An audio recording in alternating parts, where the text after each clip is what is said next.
સમય જતા વૃદ્ધાવસ્થા આવે અને પછી પેલા ઈ કમાઈને ઘરે આપતો હોય ત્યારે બધા માટે સારું હોય. આખી જિંદગી કાઢી નાખી, તમે અમારે હાટું કર્યું, ત્યારે હૃદયમાં કેવો આઘાત લાગે. અને ઈ પત્ની અને પુત્ર જ્યારે એમ પૂછે તમે અમારે હાટું કર્યું હું, આવા શબ્દોનો પ્રયોગ, આવું અપમાન ઘરે થાય છતાં જીવને વૈરાગ્ય થતો પેલા જેવો આદર નથી કરતા, કારણ કે કમાણી બંધ થઈ ગઈ. જેમ ઘરડા થયેલા પશુની ઉપેક્ષા કરે એમ પરિવાર આ જીવની ઉપેક્ષા કરે.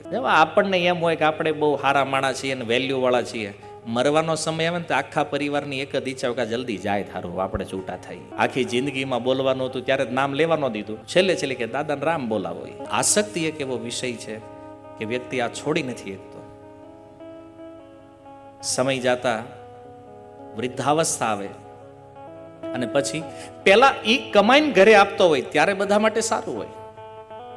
અને માની લો હારી કમાણી હોય તો વાંધો નહીં, નહીતર ઘરવાળા તરત પૂછે આખી જિંદગી કાઢી નાખી, તમે અમારે હાટું કર્યું. વિચાર કરો, આવો જ્યારે પ્રશ્ન આપણી સામે આવે ત્યારે હૃદયમાં કેવો આઘાત લાગે. અરે 50 વર્ષ નોકરી કરી, તનતોડ મહેનત કરી, 12 કલાક ઓફિસોમાં કાઢ્યા, આ તમારી હાટું થઈને ભગવાનનું ભજન છોડીને તમારું પોષણ કર્યું છે.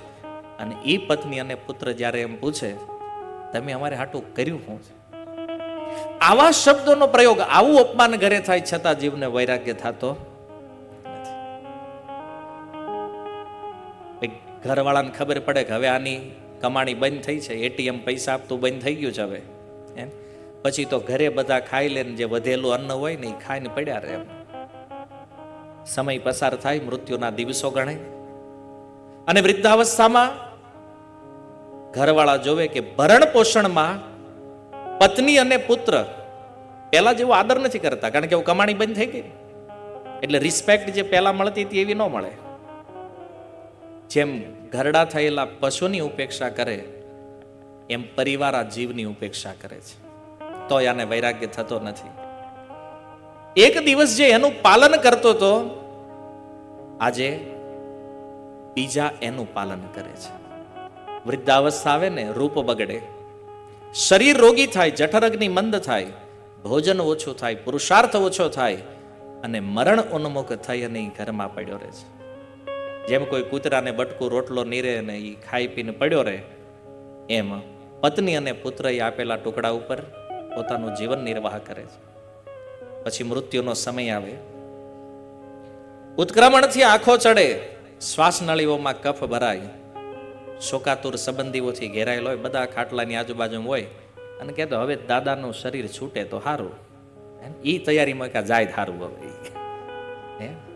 હવે આપણને એમ હોય કે આપણે બહુ સારા માણસ છીએ અને વેલ્યુ વાળા છીએ, મરવાનો સમય આવે ને તો આખા પરિવારની એક જ ઈચ્છા કે જલ્દી જાય થારું, આપણે છૂટા થઈ. ક્યારેક વડીલોની સેવા કરવી પડે ને, ત્યારે ઘણાને એમ થાય કે હવે મરી જાય થારું. કેમ? આપણે ક્યાંય બહાર જવાતું નથી, ક્યાંય ફરવા જવાતું નથી, આ હોય મૂકીને નીકળાય નહીં, આ દશા છે. અને બધા બોલાવે પછી છેલ્લે તો આખું ઘર માથે ઉભા રહીને તૂટી પડે, દાદા રામ બોલો. પણ દાદાને ગળામાં કફ ભર્યો છે, હું બોલે? આખી જિંદગીમાં બોલવાનું હતું ત્યારે નામ લેવાનો દીધું, છેલ્લે કે દાદાને રામ બોલાવો, ન નીકળે. આજીવન અભ્યાસ ન હોય તો મરતા સમયે ભગવાનનું સ્મરણ થાય. અને આ રીતે મૂર્છિત થઈ અને મૃત્યુ પામે છે.